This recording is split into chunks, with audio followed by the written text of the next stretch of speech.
Hi armies, this is my first YouTube channel video. எல்லோரும் எனக்கு support பண்ணுவீங்கன்னு நினைக்கிறேன். வாங்க ஸ்ட்ரைட்டாக வீடியோக்குள்ளே போகலாம். ஸ்டார்டிங் சீன்லேயே கிராமத்து சாயலில் ஒரு இடம் தான். அந்த இடமே ரொம்ப அமைதியாக இருக்குது. அங்கே ஒரு வயலுக்கு நடுவில் ஒரு குட்டி பையனும் ஒரு பொண்ணும் இருக்காங்க. அப்போது அந்த பொண்ணு தான் அந்த பையன்கிட்ட கேட்குறா, ஜாங்குக்கா, உனக்கு என்ன ஞாபகம் இருக்குமா? நீ போயிடுவல்ல, உன் மம்மி இறந்துட்டாங்க தான், அதுக்கு நீ அங்கே போய்தான் ஆகணுமா? ஆமாம் அம்மு, நான் கண்டிப்பாக அங்கே திரும்பி போய்தான் ஆகணும். நான் கண்டிப்பாக திரும்பி வருவேன். என்னை மறந்துடாத. வேறு யாரையும் உன் பெஸ்ட் ஃப்ரெண்டாக ஆக்கிடாத, ஓகேவா? ஜங்குக்கா, அப்படின்னா நீ நிஜமாவே என்னை விட்டு போயிடுவியா? அப்படின்னா என்கிட்ட திரும்ப வரும்னு எனக்கு ப்ராமிஸ் பண்ணு. அப்போது அந்த குட்டி பொண்ணு அவன் லிட்டில் ஃபிங்கரை எடுத்து, ஜங்குக்கா, பிங்கி ப்ராமிஸ் அப்படின்னு கேட்குறா. At the same time early morning 5 o'clock ஒரு வீட்டை காட்டுறாங்க. டீப்பான சைலண்டில், டிம்மான லைட் வெளிச்சத்தில் ஃபோன் ரிங் ஆகிற சவுண்ட் ரொம்ப ஹெவியாக கேட்குது. ஒரு பர்சன் அந்த ஃபோன் சவுண்ட் கேட்டு ரொம்ப டயர்டாக எழுந்துக்கிறாங்க. ஸோ இவங்க தான் நம்ம ஹீரோயின் ஓயன். அவங்க என்று பார்த்தோன்னா அம்மா கிடையாது, அப்பா மட்டும்தான். நீங்கள் ரொம்ப ஹம்பலான பர்சன், ரொம்ப நார்மலான ஒரு பர்சன் தான். கோவப்படவும் மாட்டேங்க, அதிகமாக பேசாமலும் இருக்க மாட்டேங்க. பேச வேண்டிய இடத்துல ரொம்ப நார்மலாக பேசுவீங்க. ஸோ அந்த மாதிரி டைப் தான் நீங்கள். காலேஜ் ஃபைனல் இயர் படிக்கிறீங்க. உங்களுக்கு ஃபேஷன் டிசைனிங்னா பிடிக்கும். பட் உங்கள் டேட் அவருக்கு அப்புறமா அவரோட கம்பெனியை நீங்கள் ஃபுல்லாக டேக் ஓவர் பண்ணிக்கணும் அப்படின்னு ஒரு ஆசை. ஸோ அதனாலேயே நீங்கள் பிஸ்னஸ் ஃபீல்டுக்குள்ளே இறங்கிட்டீங்க. ஒரு சைட் ஸ்டடி, ஒரு சைட் ஒர்க், அந்த மாதிரி தான் அவங்களோட லைஃப் ஸ்டைல். அப்படி தான் ஒரு மீட்டிங் போயிட்டு ரொம்ப லேட் நைட் ஆகிடுச்சு. ஸோ தூங்கியிருப்பீங்க. ஜங்குக்கா, ப்ராமிஸ் பண்ணு ஜங்குக்கா, என்னை விட்டு போயிடாத ப்ராமிஸ் பண்ணு தூக்கத்திலே இந்த மாதிரி புலம்பிட்டு ஃபோன் சவுண்டில் டிஸ்டர்ப் ஆகி எழுந்திருந்தீங்க. இப்போ ஓயன், ஜங்குக்கா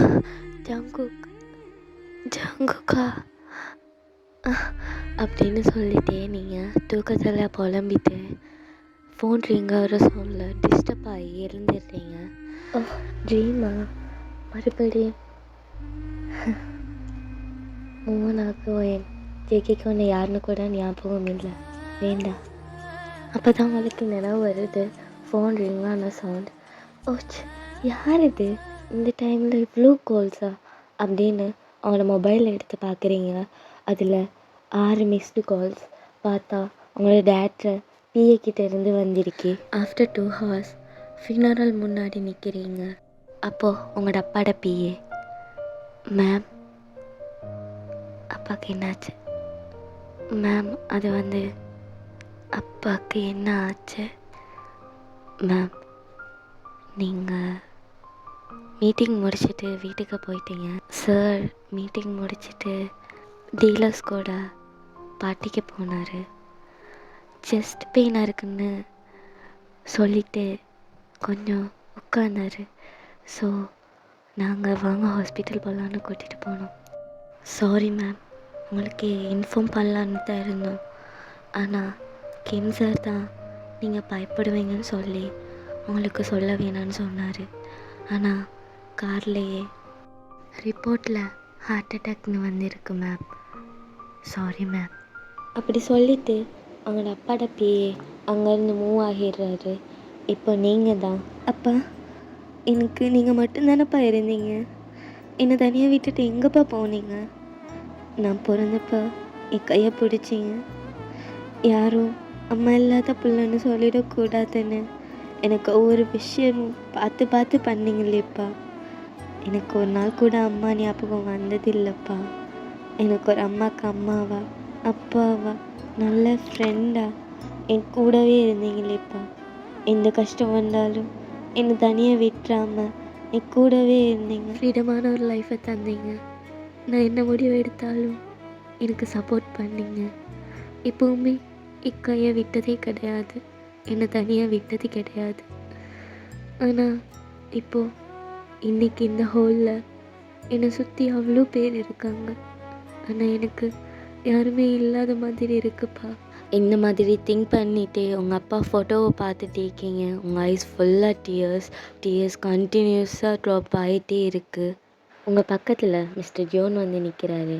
மிஸ்டர் ஜோன் யாருன்னா உங்கள் அப்பாவோட க்ளோஸ் ஃப்ரெண்ட், நல்ல பிஸ்னஸ் பார்ட்னர்ஸும் கூட. சின்ன வயசுலேருந்தே உங்களுக்கு அவரை நல்லா தெரியுமென்றதால அவர் மேலே ஒரு நல்ல மரியாதை இருக்குது. இப்போது உங்ககிட்ட மிஸ்டர் ஜோன் தான் பேச ஸ்டார்ட் பண்ணுறாரு. ஒயன்மா, எனக்கு உன்னோட சிச்சுவேஷன் புரியுது. நானும் என்னோடய ஃப்ரெண்டை இழந்திருக்கேன். இது நமக்கு ரொம்ப பெரிய ஒரு இழப்பு. இந்த சிச்சுவேஷனில் கஷ்டமாக இருந்தாலும் நாம் சில முடிவுகளை எடுத்து தான் ஆகணும். அப்பாவுக்கு அப்புறம் உன்னோட பொறுப்பு எல்லாமே என்னோடது தான். இந்த டைமில் நான் இதை சொல்கிறேன்னு தப்பாக எடுக்காத. அப்பா உயிரோடு இருக்கும்போது எடுத்த முடிவு தான், உனக்கே தெரியும். இதுக்கப்புறம் உன்னால் தனியாக இருக்க முடியாது ஒயன். அதனால் உனக்கும் என் பையனுக்கும் கல்யாணம் அப்படின்னு மிஸ்டர் ஜியோன் சொன்னதும் நீங்கள் எதுவும் பேசலை. அமைதியாகவே உங்கள் அப்பா ஃபோட்டோ முன்னாடியே நிற்கிறீங்க. மறுபடியும் மிஸ்டர் ஜியோன், ஒயன்மா, இந்த சைலண்ட் உனக்கு சம்மதம்னு நான் ஏற்றுக்கிறேன். மிஸ்டர் ஜியோன் உங்ககிட்ட அந்த மாதிரி சொல்லிவிட்டு அங்கேருந்து லீவ் ஆகிடுறாரு. உங்களுக்கு மிஸ்டர் ஜியோனை சின்ன வயசுலேருந்தே தெரியுமேங்கிறதால அவர் மேலே ஒரு மரியாதை இருக்குது. அவர் எது சொன்னாலும் நீங்கள் கேட்பீங்க. உங்களுக்கும் அவர் சொல்கிறது சரியாக படுது. ஸோ அதனாலேயே நீங்கள் அமைதியாக ஓகே சொல்லியிருப்பீங்க. ஜேகே சைடு வந்தோன்னா கொரியா பிரான்ச்சில் யூஎஸ்ஏயில் ஒரு கம்பெனி ஸ்டார்ட் பண்ணி ரன் பண்ணிகிட்டு இருக்கான். ஒரு கம்பெனி சிஇஓவாக அவனோட ஆட்டிடியூட், அவனோட பிஹேவியர் எல்லாமே ரொம்ப கிளாசிக்காக இருக்கும். ஜேகே மீட்டிங் ஒன்று முடிச்சுட்டு அந்த மீட்டிங் ஹாலில் அந்த ப்ராஜெக்ட் விஷயமான ஃபைல்ஸ் எல்லாம் செக் பண்ணிகிட்டு இருக்கும்போது ஜேகே பிஏ வந்து, சார் ஜியோன் சார் லைனில் இருக்கார் அப்படின்னு சொன்னதும் அவன் ஃபோனை வாங்கி ஹலோ டேட் அப்படின்னு சொன்னதும் மிஸ்டர் ஜியோன், ஜேகே என்கிட்ட எதுவும் கேட்காத, முக்கியமான விஷயம் உண்டு, இன்றைக்கி கொரியாவா உன்கிட்ட பேசணும். டேட் என்னாச்சு, இது சரி பிரச்சனையா? ஜேகே ஃபோனில் சொல்ல முடியாது, நீ கொரியாவா அப்படின்னு சொல்லிவிட்டு ஃபோனை வச்சிடுற. டேட் டேட் இருக்கீங்களா டேட் அப்படின்னு சொல்லும்போது மிஸ்டர் ஜியோன் ஃபோனை வச்சிடுறாரு. Next day morning JK Korea வந்திருக்கான். டேட் என்னாச்சு, ஏதோ முக்கியமான விஷயம் சொன்னீங்க. ஆமாம் ஜேகே, உனக்கு கல்யாணம். என்ன சொல்கிறீங்க டேட்? கல்யாணமா? யாருக்கு? எனக்கா? வாய்ப்பே இல்லை. ஏன் ஜேகே, ஏன் உன்னால் கல்யாணம் முடிக்க முடியாது? கண்டிப்பாக நீ கல்யாணம் முடிச்சா ஆகணும் ஜேகே. டேட் என்ன பேசிகிட்டு இருக்கீங்க? என்னால் இப்போது கல்யாணம்லாம் முடிக்க முடியாது டேட். ஏன் ஜேகே உன்னால் இப்போ கல்யாணம் முடிக்க முடியாது? கல்யாணம் முடிச்சு தான் ஆக்கணும் ஜேகே. இது நாங்கள் எப்போவோ முடிவு பண்ணிட்டீங்களா டேட்? என்ன பேசுகிறீங்க? என்கிட்ட ஒரு வார்த்தை கேட்காம நீங்கள் முடிவு பண்ணிட்டேன்னு சொல்கிறீங்க. கல்யாணத்தை பற்றி பேசுகிறதா இருந்தால் நான் கொரியா வந்திருக்கவே மாட்டேன் டேட், நான் போகிறேன் அப்படி சொல்லிவிட்டு ஜேகே 2 ஸ்டெப் தான் முன்னாடி வச்சுருப்பான். அப்போது மிஸ்டர் ஜியோன், இது உன் அம்மாவோட ஆசைடா அப்படி சொன்னதும் ஜேகே திரும்பி அவங்க அப்பாவை பார்க்குறான். மிஸ்டர் ஜியோன், ஆமாம் ஜேகே, இது உன் அம்மாவோட ஆசை. என்கிட்ட அடிக்கடி சொல்லிகிட்டே இருந்தாங்க. நீ யூஎஸ்ஏ போகிறதும் இல்லை இங்கே கல்யாணம் முடிக்கிறதும் உன்னோட இஷ்டம் ஜேகே. அம்மாவோட முடிவா? இது அம்மாவோட விருப்பமா? என்ன சொல்கிறீங்க டேட் என்ன சொல்கிறீங்க? நில்லுங்க டேட், உங்ககிட்ட தான் பேசிட்டு இருக்கேன். அதான் ஜேகே, நான் சொல்ல வேண்டியதை சொல்லிட்டேன். இதுக்கப்புறம் முடிவு உன்னோடது. 2 டேஸில் கல்யாணம், உனக்கு ஓகேனா மட்டும் அப்படி சொல்லிவிட்டு மிஸ்டர் ஜோன் அங்கேருந்து நடக்க ஸ்டார்ட் பண்ணிடுறாரு. ஜேகே போகிற அவங்க அப்பாவை அப்படியே பார்த்துட்டு நிற்கிறான். அந்த டைம் அப்படியே ஸ்கிப் ஆகி இப்போ ஜேகே காரில் போயிட்டு இருக்கான். கார் விண்டோஸ் ஓப்பனில் இருக்குது.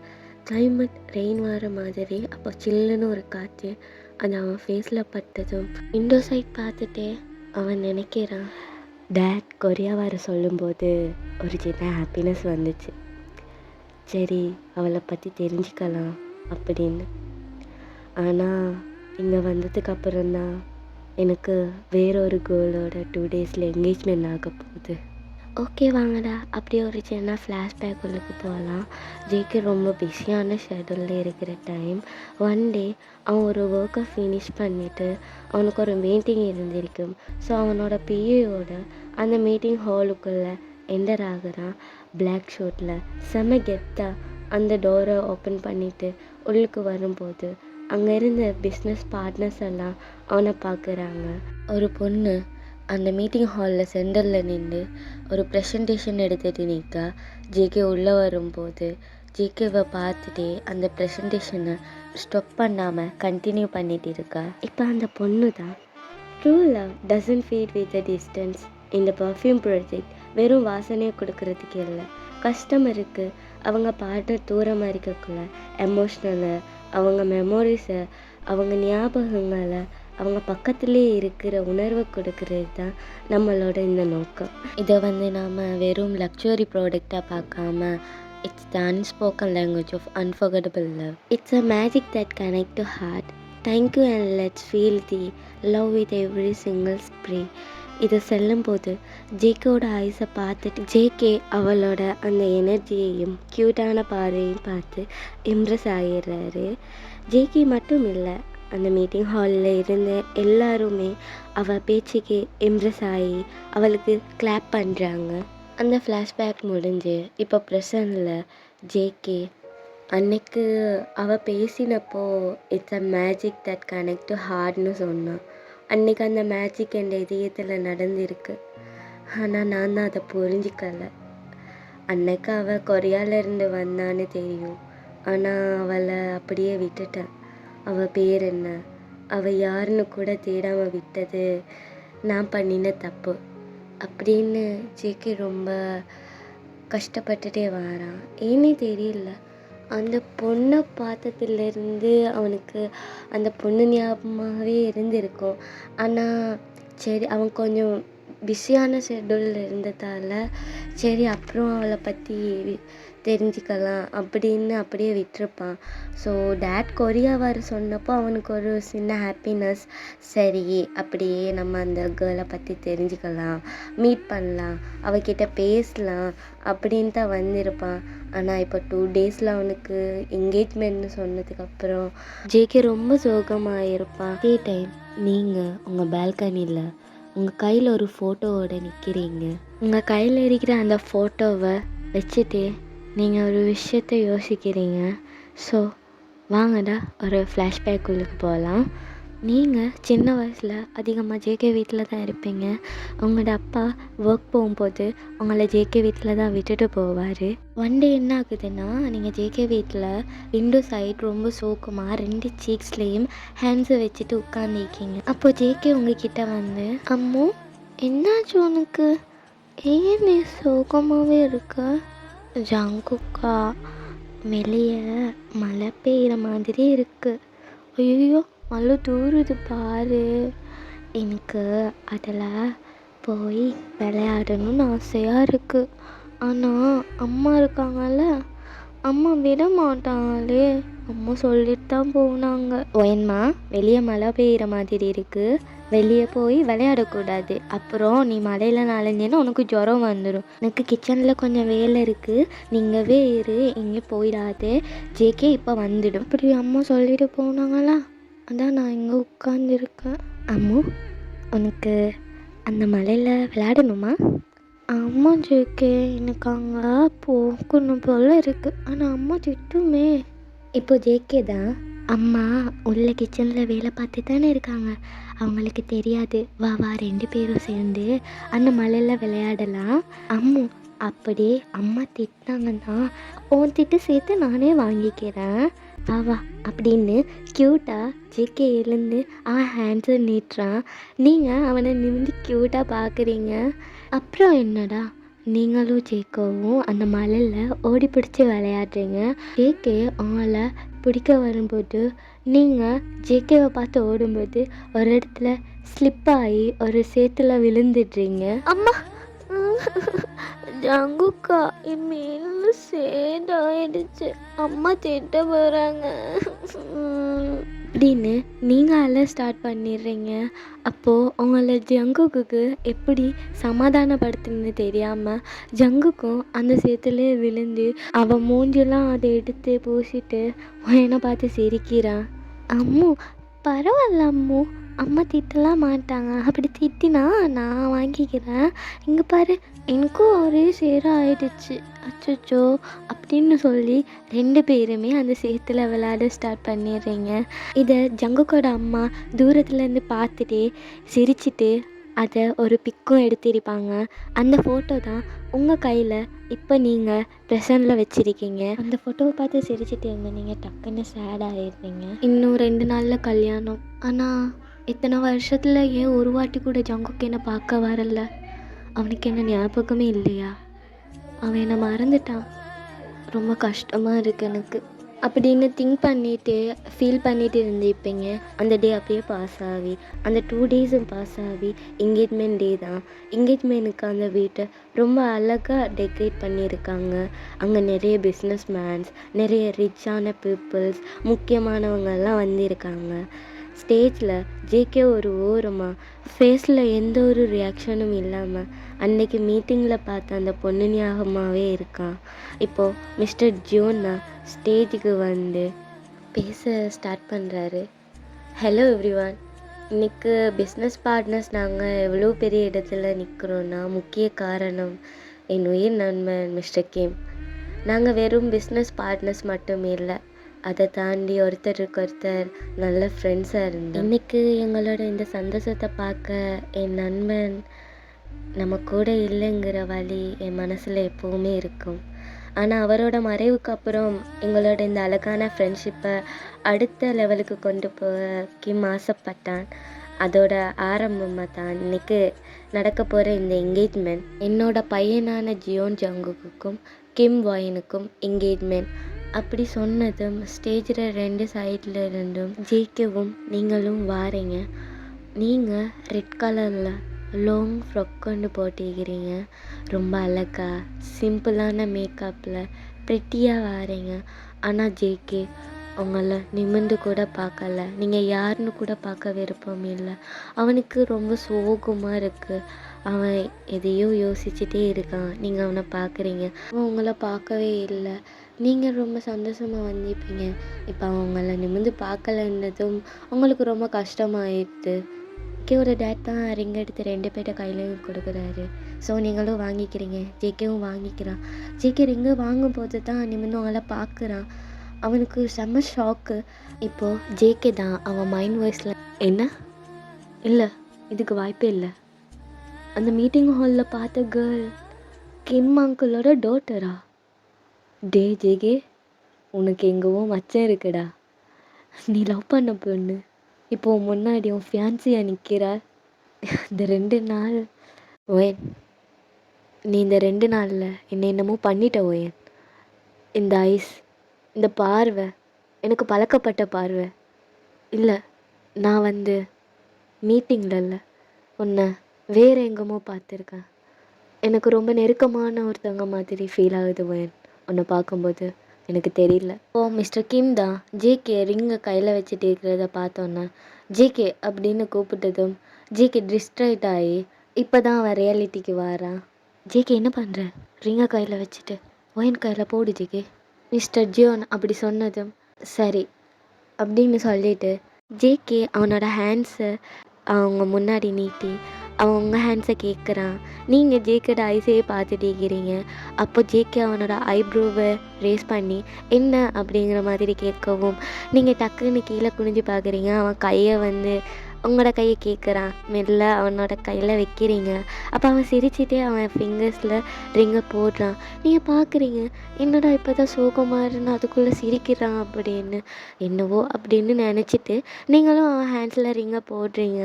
அவன் உங்கள் பக்கத்தில் உங்கள் ஹேண்ட்ஸை டைட்டாக ஹோல்ட் பண்ணுறான். உங்களுக்கு ஒரு ஷாக் தான். பிகாஸ் ஜேகே உங்களோட ஹேண்ட்ஸை ஹோல்ட் பண்ணி உங்கள் பக்கத்தில் நிற்பான்னு எதிர்பார்க்கல. ஏதோ ஒரு டிஸ்டன்ஸில் நம்மளை யாருன்னு கூட தெரியாது, மறந்து பண்ணிட்டான் அப்படின்னு நீங்கள் நினச்சிருப்பீங்க. ஆனால் அவன் வந்து ஹேண்ட்ஸை ஹோல்ட் பண்ணி உங்கள் பக்கத்தில் சிரிச்சிட்டே நிற்கிறான். ஸோ ஜியோன் இதை பார்த்துட்டு அவருக்கு ரொம்ப சந்தோஷம். ஜேகேவை பார்த்து சிரிக்கிறாரு, ஜேகேவும் சிரிக்கிறான். மிஸ்டர் ஜியோனோட ஐஸ் ஃபுல்லாக டியர்ஸ். ரொம்ப ஹாப்பியாக இருக்கார். அவர் மனசில் நினைக்கிறாரு, ஏகே நீ ஆசைப்பட்ட மாதிரி நம்ம ஆசைப்பட்ட மாதிரி இன்றைக்கி நம்ம சம்மந்தி ஆயிட்டோம்டா. ஆனால் நீ தான் என் கூட இல்லை. எங்கே இருந்தாலும் நீ இதை பார்த்துட்டு இருப்பேன்னு நான் நம்புகிறேன். எனக்கு இப்போ தான்டா திருப்தியாக இருக்குது. இப்போவே நிம்மதியாக கண்ணை மூடி உன்கிட்ட வந்துடுவேன்டா. எனக்கு அவ்வளோ சந்தோஷமாக இருக்குடா அப்படின்னு ஒரு சைடு அவர் ஃபீல் பண்ணிகிட்டு இருக்க. ஸோ அந்த பாட்டியில் இருந்து எல்லாருமே டான்ஸ் பண்ண ஸ்டார்ட் பண்ணிடுறாங்க. நீங்களும் ஜேக்கும் டான்ஸ் பண்ணுறீங்க. உங்கள் கண்ணு ஃபுல்லாக ஜேகே மேலே இருக்குது. ஜேகேவை பார்த்துட்டே இருக்கீங்க. அப்போ ஜேகே உங்ககிட்ட, ஓய் என்ன லுக்கா? அது அது வந்து ஒன்றும் இல்லை. அப்போது என்ன தின்ற மாதிரி அப்படி பார்க்குற? சரி, இதுக்கு நம்ம மீட் பண்ணியிருக்கோமா? நான் என்ன கேட்குறேன்னா, அந்த மீட்டிங்கில் நம்ம மீட் பண்ணோம்ல, இதுக்கு முதல் நம்ம மீட் பண்ணிக்கோமா? எனக்கு என்னன்னு தெரியல. உன்னை அந்த மீட்டிங்கில் பார்த்தேன். ஐஸு, அந்த ஐஸ் எனக்கு ரொம்ப பழக்கப்பட்ட ஐஸ் மாதிரி இருந்துச்சு. இந்த இப்போ கூட உன்னை எனக்கு ரொம்ப வருஷமாக தெரிஞ்ச மாதிரி ஒரு ஃபீல். ஓகே ஃபைன், எனக்கு இதெல்லாம் தேவையில்லை. நான் ஆல்ரெடி உன் மேலே ஃபாலோன் ஆகிட்டேன். அந்த மீட்டிங்கில் ஒன்று பார்த்தேன்ல, அப்போவே எனக்கு ஒன்று பிடிச்சிருச்சு. ஏகே சொன்னதை கேட்டு உங்கள் ஃபேஸில் ஒரு ஸ்மைல் அப்பியர் ஆகுது. இப்போ நீங்கள் தான் உங்கள் மைண்ட் வாய்ஸில், ஜேகே உண்மைதான், அந்த மீட்டிங் ஹாலுக்குள்ளே நீ வரும்போது எவ்வளோ வருஷம் கழிச்சு உன்னை பார்க்குறேன்னு எனக்கு அவ்வளோ ஹாப்பியாக இருந்துச்சு. ஆனால் உனக்கு என்ன யாருன்னு கூட ஞாபகம் இல்லைன்னு அந்த கண்ணு என்கிட்ட சொல்லிச்சு. நான் அப்படியே உடஞ்சி போயிட்டேன் தெரியுமா? உங்கள் மைண்ட் வாய்ஸில் இதை நினைக்கும் போதே உங்கள் கண்ணெல்லாம் கலங்குது. நீங்கள் ஜேகேவை பார்த்து ஒரு சின்ன ஸ்மைலோட ஜேகே கிட்ட சொல்லுறீங்க, ஆமாம் ஜேகே, நாம் இதுக்கு முன்னாடி மீட் பண்ணியிருக்கோம், ரொம்ப காலத்துக்கு முன்னாடி. நீங்கள் எல்லாத்தையும் மறந்துட்டீங்கன்னு நினைக்கிறேன். ஆனால் உங்களுக்கு என் மேலே இருந்த லவ் மட்டும் மாறவே இல்லை. உங்கள் கண்ணில் அது அப்படியே தெரியுது.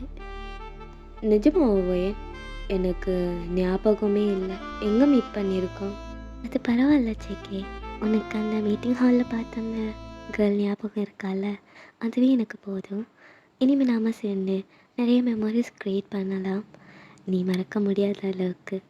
ஏகேக்கு நீங்கள் சொன்னதில் அர்த்தம் புரியாமல் சிரிக்கிறான். சிரிச்சுட்டே அவங்கள இன்னும் டைட்டாக கிட்ட இழுத்து டான்ஸ் பண்ணுறான். நீங்கள் அவனோட ஷோல்டரில் அவங்களோட தலையை சாய்ச்சிக்கிறீங்க. ஓகேடா, இந்த ஒன் ஷாட் இப்படி ஒரு ஹாப்பி எண்டிங்கோட ஷார்ட் அண்ட் ஸ்வீட்டாக முடியுது. தேங்க்யூ.